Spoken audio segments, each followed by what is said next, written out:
Hey guys, welcome back to the channel. My name is Katelyn, and today we are continuing the Movie Monster March series. So there's a lot of really great kids cartoons that are currently running on different networks like Cartoon Network, Nickelodeon, Disney, and all of them have such a diverse and interesting cast of characters and enemies and monsters that I absolutely had to choose one of them. So one of my favorite current running children's shows is Steven Universe. I absolutely love the characters and I really love the real life lessons that are interwoven in the story, and I just love the show overall. And along with that, they have a lot of really great character designs, and specifically, I really like the corrupted gem designs. One of the gems that I actually really enjoy the design of is the Centipedal, along with two others that I really like are the ones from the recent episode with Jasper. I don't know if they've actually been given an official name or if we know for sure which gems they are. I remember reading something about it, but I can't remember. I don't know if they're other Jaspers or if they're quartz or what they are, but they're two quadruped gems that kind of look, I guess, lionish and doggish in a way. I don't really know their names, but they're two corrupted gems from the recent Jasper episodes. I really like their colors and their design, and I really wanted to take a stab at drawing them. So today we're gonna be drawing corrupted gems from Steven Universe. All right, so you know what? Let's go ahead and get started.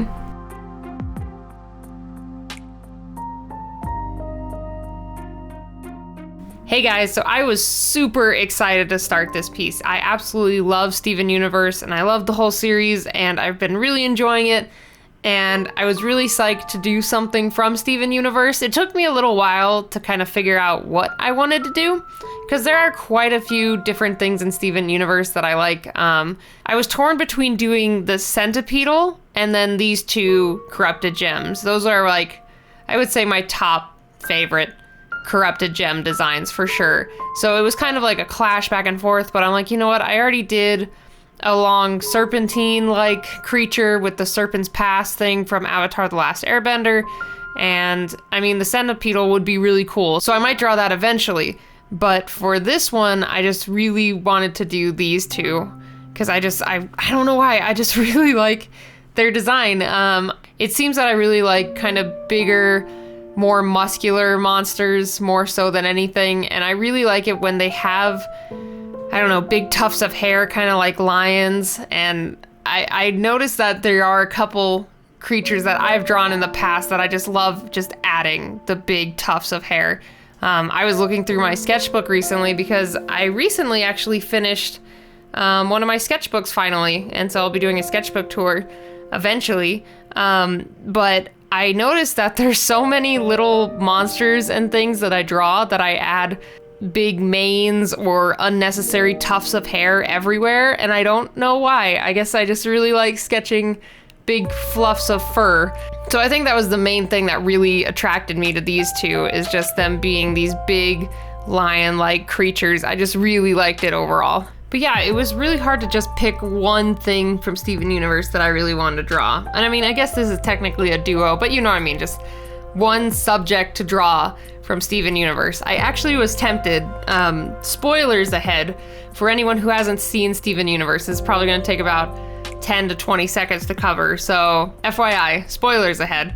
In the episode where Jasper ends up fusing with one of them, I thought about drawing that creature, where it's kind of just the amalgamation of the two of them, where she kind of loses herself in the other corrupted gem. I thought about drawing that.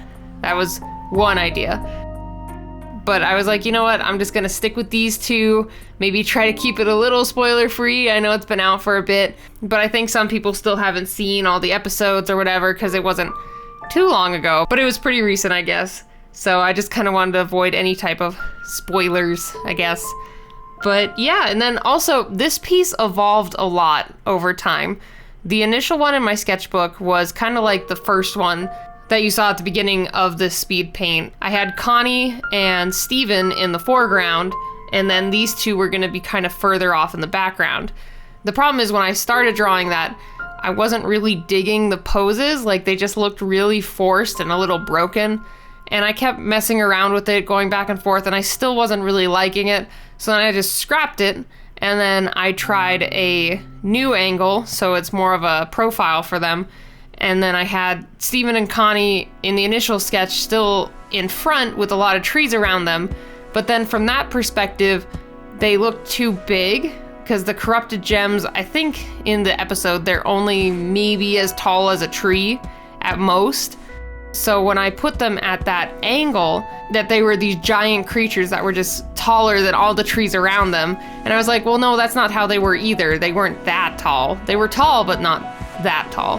So I just kind of scrapped Steven and Connie. I just was like, you know what, no, this is about the corrupted gems. I want them to be the focal point. I'm just gonna get rid of Steven and Connie and try that. And I really liked how that sketch turned out. So then I just kind of rolled with it and just went with this one.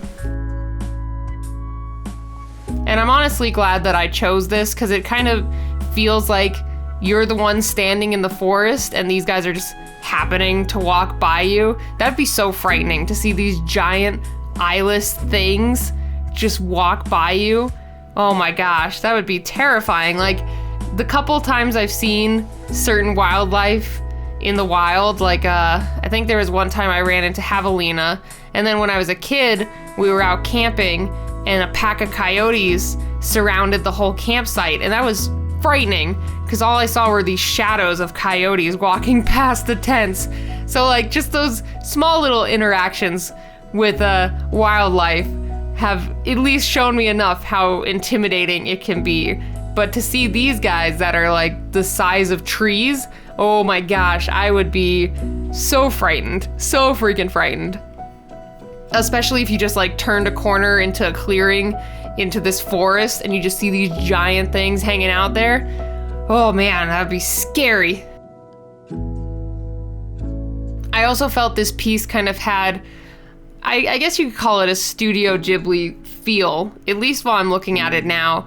It kind of feels like the scene from Princess Mononoke where the giant boars come through the tree line in the forest. I know it's not exactly the same, but that's what vibe it's giving me, is just that mystic awe of these giant creatures just emerging from the tree line. I probably could have sold that vision a little more if I added some more trees, but I'm still pretty happy with how this turned out.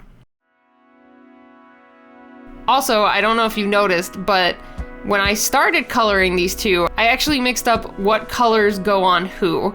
So in my head, I thought the blue one had the 3 spikes on its head, and the tan one had the 2 spikes. And that's what I was originally going for. That's why the base color for just at least the fill area, one was red and one was blue, but I mixed them up, and I still keep imagining them that way. I know I've seen the episode and I've looked at their references like a million times, but every time I imagine these 2 corrupted gems in my head, I keep flipping the colors. I don't know why. It keeps happening, and I can't get it out of my head that they're those certain colors. But I guess now that I've drawn it, it might help eventually push the colors to the correct ones, but I don't know if I'll ever be able to see them the other way. It's just been really hard for me to see them in different colors. I also really enjoyed doing all the patterns in different colors on their skin. That was a lot of fun. At first, the tan one, I was like, oh man, how am I gonna do that? I mean, it's simple and it's not too bad of a pattern, but in my head, I was like, oh man, I'm gonna have to layer it and then paint over it and then paint again. And I was like, well, no, just start with the furthest back color and then keep painting over that. And I just couldn't wrap my head around that for a couple seconds. And then when I got it, it was okay. But I just thought the patterns were just so whimsical and cool. Like the tan one has kind of clouds that you would find on old woodblock paintings, just these kind of billowing, curved lines. At least that's what I see. I see clouds. And then the other one, I just really like the polka dot look. I mean, it's not really a polka dot, but just the spotted look. I thought it was really cute, and I really like the pink with the blue. It's a really nice color combo.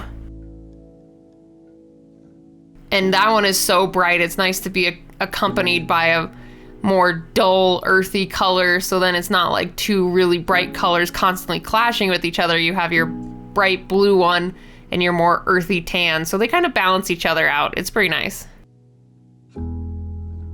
All right, so it looks like I'm getting a little bit closer to the end. I'll just let you guys enjoy the last bit of the speed paint with some nice music, and I will see you guys at the end. Bye, guys.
Alright, so we're all done, and I had a blast making this one. It was a little bit more simple than some of my other monster marches, but I wanted to keep it more towards the cartoony feel of Steven Universe, but also mixing it with my style.